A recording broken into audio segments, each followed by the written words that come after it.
وزيرك وحوي متجوبته maanta waxa weey inuu asteeyo oo soo kormeero dhulka iyo goobta ugu haboon ee laga dhisi karayo maktabada caamka ee taayna dhalinyarada wax ku aqrisato waqtiin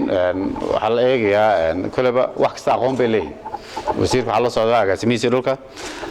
waxa la eegayaa qaabka iyo dhulka iyo halkay ku haboon tahay meeshan laga dhisi karo iyo naqshada ay noqon karto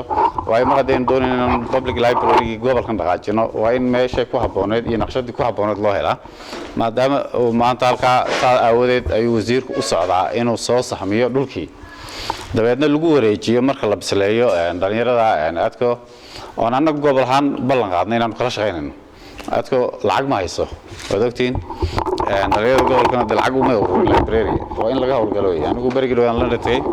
waxaan kala hadlay qurbo joog goobta joogay nimankan wasaaradii hawsha soo dhan baa gacan ka geysanaya wasiirkeedu noogu horeeyay maanta in dhalinyara oo ogtiin gobolkan inuu taageero weyn u maalintii dhaweeyeen sport ku jiray sawirkiisana maanta magaalada dhexdeeda isna sharaf u tahay isagoo dhalinyaradii iyo maamulka degmada gobolka la sawiran sportska in uu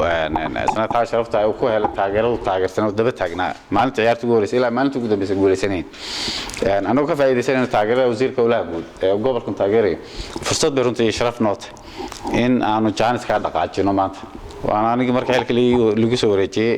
qodobkii ugu horeeyay markaas ila yimaadeen kaas oo ahaa sharaf baynu noo watahay qarankan sharaf bay u tahay reer awdalna sharaf bay u tahay marka waxaan idin sheegaynaa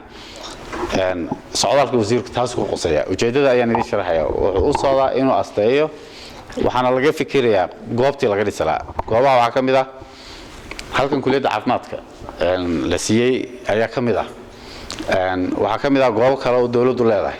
xitaa hadii ay nagu noqoto dhul shacabku leeyahay waan la wareegayna oo qaadanayna hadii noqoto marka waa la saxminayaa waa sahan